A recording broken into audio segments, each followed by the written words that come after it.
इसके लिए वो उनके पास वो पार्ट्स नहीं होते, तो वो आपको ऑलमोस्ट कभी कभी होता है, 90% तो नहीं होता। ये आदमी झूठा बोल रहा है, सफेद झूठ बैठ करके। इलेक्ट्रिक फ्यूचर है गाइस, स्मूथ है, साइलेंट है। इलेक्ट्रिक अब नॉर्मल है गाइज। कौन लोगों को इलेक्ट्रिक लेनी चाहिए? गाइज अगर आपने इस दुनिया में किए गए पापों को धोना चाहते हैं, कभी कभार 1 महीना 2 इसमें महीना आपको खुद मैकेनिक बनना 6 पड़ेगा। महीना। मेरा काम था गाइस आपको सच बताने का, डिसीजन आपका है। लेकिन मैंने गीता पे हाथ नहीं रखा हुआ है। Hello guys, so guys finally आ गए अपने नए व्लॉग में। गाइस जैसा कि आपको पता है, हमने ओला के दो पार्ट निकाल दिए, जिसमें हमने ओला के पॉजिटिव चीजें बताई थी और ओला की नेगेटिव चीजें। तो गाइस इस व्लॉग में मैं आपको जेन्युइनली बताऊंगा कि हमें ओला परचेज करनी चाहिए या नहीं। यस, तो अब बिना किसी ड्रामा से शुरू करते हैं अपनी वीडियो को। गाइस 40,000 किलोमीटर चलाने के बाद मैं आपको क्लियर बताऊंगा ओला स्कूटी लेनी चाहिए या नहीं। अगर आप इलेक्ट्रिक लेने की सोच रहे हैं तो ये वीडियो आपका डिसीजन चेंज भी कर सकती है। जीती जागती लाश, और ये है ओला सेंटर। देखो मैं कोई एक्सपर्ट नहीं हूँ, मैं कोई कंपनी का स्पॉन्सर भी नहीं कर रहा हूँ। मैं बस एक नॉर्मल यूजर हूँ जो रोज स्कूटी चलाता हूँ, ऑफिस, डेली काम और मार्केट, ये सब। और मैं इसलिए चाहता हूँ मेरे साथ साथ आप भी वो दुख झेले। इसलिए जो भी बोलूंगा रियल बोलूंगा, अच्छा भी और बुरा भी। सबसे पहला सवाल जो लोग पूछते हैं, पैसा बचता है या नहीं। 40,000 किलोमीटर अगर आप पेट्रोल स्कूटी में चलाओगे तो आपको अप्रोक्स 1 लाख रुपए तक का आपका पेट्रोल लग जाएगा। और इलेक्ट्रिक में अगर वही चलाओगे तो गाइस चार्जिंग की कॉस्ट बहुत कम आती है, और घर पे चार्ज करते हो तो बहुत ही कम मंथली खर्चा लगता है। और अभी मैं 40,000 किलोमीटर चलाई तो मुझे मुश्किल से मुश्किल 10-11 हज़ार रुपए लगे हों। मेंटेनेंस भी पेट्रोल से कम था, क्योंकि इंजन ऑयल, फिल्टर, क्लच ये सब है ही नहीं। तो सिर्फ रनिंग कॉस्ट के हिसाब से इलेक्ट्रिक क्लियर सस्ती पड़ती है। इनफैक्ट ब्रेक शू चेंज करने के लिए कोई दिक्कत ही नहीं है, क्योंकि ब्रेक जरूरत ही नहीं है, यू करके पूरा चलता है वो। बस आपको पता होना चाहिए। लेकिन पिक्चर यहाँ खत्म नहीं होती है। लॉन्ग टर्म में सर्विस और पार्ट का कॉस्ट भी फैक्टर करता है।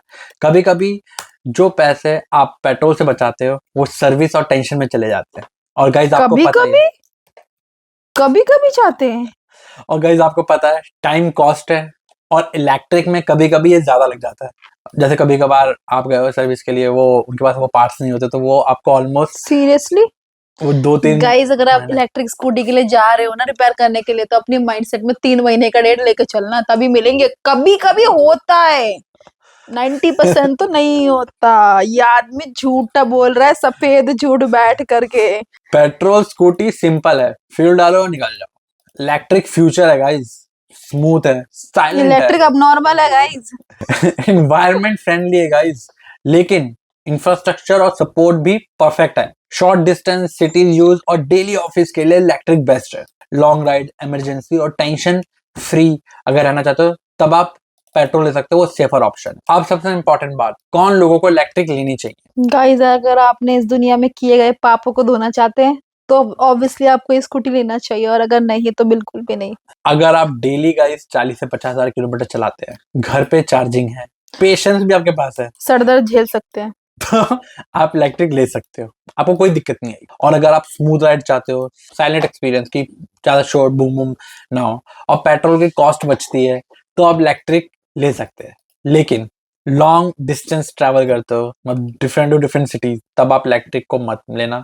सर्विस और सपोर्ट का अगर आप वेट नहीं कर सकते, क्योंकि तो इसमें आपको भरपूर सब वो वेट करना पड़ेगा, कभी कभार 1 महीना 2 इसमें महीना आपको खुद मैकेनिक बनना 6 पड़ेगा, महीना। और क्योंकि गाइस मैकेनिक तो मिलेगी नहीं। और गाइस अगर आप इमरजेंसी यूज करते हो, तो इमरजेंसी में अगर आपको चीजें चाहिए होती है तो आप पेट्रोल ही प्रेफर कर सकते हो। तो गाइस पर्सनली मेरा यहाँ पे इलेक्ट्रिक के लिए मिक्स्ड एक्सपीरियंस है। पैसा भी बचेगा और आपको टेंशन भी भर के मिलेगी, लेकिन फ्यूचर इलेक्ट्रिक का ही है। बस थोड़ा टाइम ज्यादा लगता है, लेकिन परफेक्ट हो जाएगा बाद में। फ्यूचर सिक्योर करने का काम भी आपका है। हाँ, थोड़ा बहुत आपके पास रिस्क भी रहता है, क्योंकि गाइस वो मजबूत इतना नहीं है, वो कभी भी आपको बिखेर सकता है। मतलब अगर आप बिल्ड क्वालिटी के मामले में मान रहे हो ना, तो वो बिल्कुल ही मजबूत नहीं, वो आपको कभी भी कहीं भी किसी भी रास्ते में धोखा दे सकता है। तो वो आपके पास इलेक्ट्रिक पे ये पॉजिटिव नोट समझ लो। मेरा काम था गाइस आपको सच बताने का, डिसीजन आपका है। लेकिन मैंने गीता पे हाथ नहीं रखा हुआ है।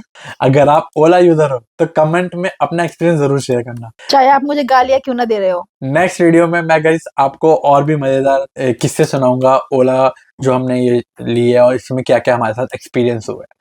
तो गाइस मिलते हैं अपनी अगली वीडियो में। Bye guys, take care.